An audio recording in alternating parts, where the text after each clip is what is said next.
जय नारायण स्टूडेंट, यहाँ पे एक्सरसाइज 7.1 का क्वेश्चन नंबर 4 है, जिसमें कि two lines L and M आपस में पैरेलल लाइंस हैं और इन दोनों पैरेलल लाइंस को two other parallel lines P and Q intersect कर रही है डिफरेंट पॉइंट्स पे।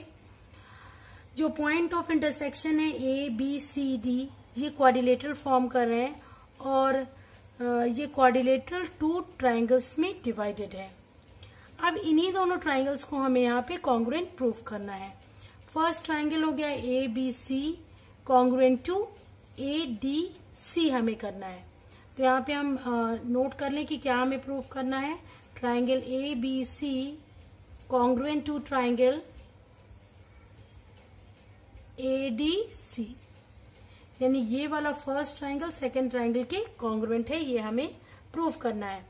तो हमने ये नोट कर लिया कि क्या चीज हमें प्रूव करना है।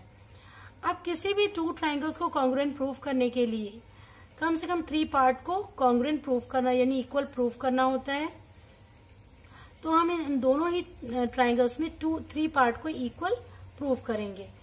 तो अगर हम ध्यान से देखें, अगर लाइन L पैरेलल है M के, तो यहाँ पे क्या होता है, इसकी प्रॉपर्टी होती है, यहाँ पे पेयर ऑफ एंगल्स फॉर्म होते हैं और ये इंटीरियर एंगल्स हैं, अल्टरनेट इंटीरियर एंगल्स आपस में इक्वल होते हैं। तो ये वाला एंगल जो है वो इस एंगल के इक्वल है, यानी एंगल DAC इक्वल है एंगल ACB के। तो हम लिख सकते हैं angle DAC equal to angle ACB। ये क्या है, अल्टरनेट इंटीरियर एंगल्स। तो in the case of parallel lines alternate interior angles equal होते हैं। एक चीज हमारी हो गई प्रूफ इक्वल। सेकेंड थिंग, इन दोनों ही ट्राइंगल में हम देखें तो अगर P और Q भी आपस में पैरेलल है तो ये भी अल्टरनेट इंटीरियर एंगल्स फॉर्म कर रहे हैं। तो यहाँ पे एंगल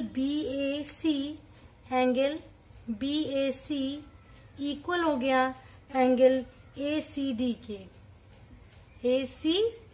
के, और ये भी सेम प्रॉपर्टी से हो गया, alternate interior angles are equal in the case of parallel line. तो पहले वाले के लिए L और M लाइन पैरेलल थी और दूसरी पार्ट के लिए P and Q lines parallel थी, तो अल्टरनेट इंटीरियर एंगल्स इक्वल हो गए, यानी 2 पार्ट हमारा इक्वल प्रूफ हो गया। अब थर्ड पार्ट देखिए, तो अगर हम इसको इन दोनों ही ट्राइंगल्स को ध्यान से ऑब्जर्व करें तो यहाँ हम देख रहे हैं जो AC लाइन है वो दोनों ही ट्राइंगल्स में कॉमन है। तो AC इज कॉमन लिख दें, क्योंकि ये दोनों ही ट्राइंगल में कॉमन लाइन है। तो AC साइड हमारी कॉमन होगी, 3 पार्ट इक्वल हो गए, यानी अब हम कह सकते हैं ट्राइंगल ABC कॉन्ग्रुएंट है ट्राइंगल ADC के। अब दोनों कॉन्ग्रुएंट हो गए, मगर हमें ये जानना है कि किस क्राइटेरिया से ये दोनों ही ट्राइंगल्स एक दूसरे के कॉन्ग्रुएंट हैं। यहाँ पे हम देख रहे हैं कि angle side then angle, first triangle का सेकंड ट्राइंगल के एंगल साइड एंगल के इक्वल है। तो यहाँ पे क्राइटेरिया होगा हमारा ASA क्राइटेरिया। तो ये था solution of question number 4। Exercise 7.1 का क्वेश्चन नंबर 5 है, जिसमें कि L लाइन एंगल A को बाइसेक्ट कर रही है, यानी कि इक्वल पार्ट में इस एंगल को इक्वल पार्ट में डिवाइड कर रही है। दूसरी चीज हमें ये दी गई है कि BQ एंड BP जो है वो परपेंडिकुलर है एंगल A की आर्म्स पे, यानी कि इस और इस आर्म पे ये दोनों परपेंडिकुलर हैं, और परपेंडिकुलर का मतलब ये दोनों 90 डिग्री एंगल फॉर्म कर रहे हैं। तो सबसे पहले हम ये लिख लें कि हमें क्या प्रूफ करना है। First thing, triangle ABQ congruent है ट्राइंगल ABP के। सेकंड, हमें ये प्रूफ करना है कि BQ साइड BP साइड के इक्वल है, BQ इक्वल टू BP। ये 2 चीजें हमें यहाँ पे प्रूफ करनी है। तो हम ये जानते हैं कि अगर फर्स्ट थिंग हमें जो प्रूफ करना है ट्राइंगल दोनों आपस में कॉन्ग्रुएंट है, इसके लिए हमें 3 पार्ट इक्वल प्रूफ करने होंगे। तो हम दोनों को ऑब्जर्व करें कि कौन से 3 पार्ट हैं जो कि यहाँ पे इक्वल है। तो यहाँ पे हम देख रहे हैं अगर एल लाइन एंगल ए को बाइसेक्ट कर रहा है, यानी कि angle Q A B, proof में क्या हो जाएगा, in a triangle A B Q and A B P, इन दोनों ही ट्राइंगल में angle Q A B equal to angle B A P,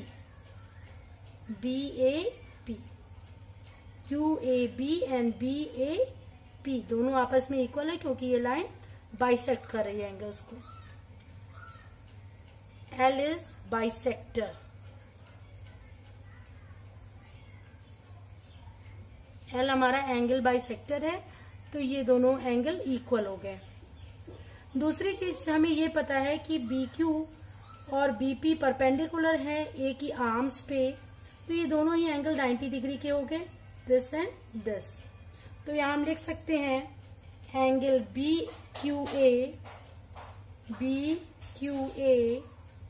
equal to angle B P A. ये दोनों ही एंगल्स क्या है, 90 डिग्री एंगल्स हैं क्योंकि ये लाइंस परपेंडिकुलर है। यहाँ पे 2 चीज हमने प्रूव कर ली। अब अगर दोनों ही ट्राइंगल्स को ऑब्जर्व करें तो एक चीज और हमें यहाँ पे दिख रही है जो कि कॉमन है। ए बी लाइन जो है यहाँ पे कॉमन है, तो ए बी इज कॉमन, ये दोनों ही ट्राइंगल्स के लिए कॉमन है। तो 3 पार्ट हमारा इक्वल प्रूफ हो गया। तो यहाँ पे हम कह सकते हैं कि triangle A B Q congruent हो गया ट्राइंगल ए बी पी के। तो एक चीज तो प्रूफ हो गई कि दोनों ही ट्राइंगल आपस में कॉन्ग्रुएंट हैं, यानी कि दोनों ही triangle equal shape and size के हैं और फर्स्ट ट्राइंगल के सारे ही पार्ट यानी sides and angle second triangle के करस्पॉन्डिंग साइड्स एंड एंगल के इक्वल है।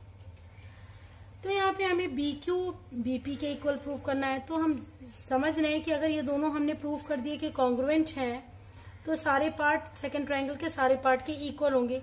तो सारे ये वाली जो बीसी और बीपी और बीक्यू है वो तो पार्ट ऑफ ट्राइंगल्स ही हैं, तो ये आपस में इक्वल होंगे। तो बीपी इक्वल टू क्या हो जाएगा, BQ by CPCT. CPCT means corresponding part of congruent triangle. और जो कॉन्ग्रुएंसी प्रूफ हुई थी दोनों ट्राइंगल में, उसका क्राइटेरिया क्या है। क्राइटेरिया में हम देख रहे हैं this angle, this side and this angle, यानी एंगल एंगल साइड। यहाँ पे क्राइटेरिया हो गया एंगल एंगल साइड, यानी कि ये दोनों continuous 2 angles and 1 side equal है और यहाँ भी 2 एंगल्स एंड 1 साइड इक्वल है, तो ये एंगल एंगल साइड का क्राइटेरिया हो गया। तो ये था solution of question number 5। Thank you.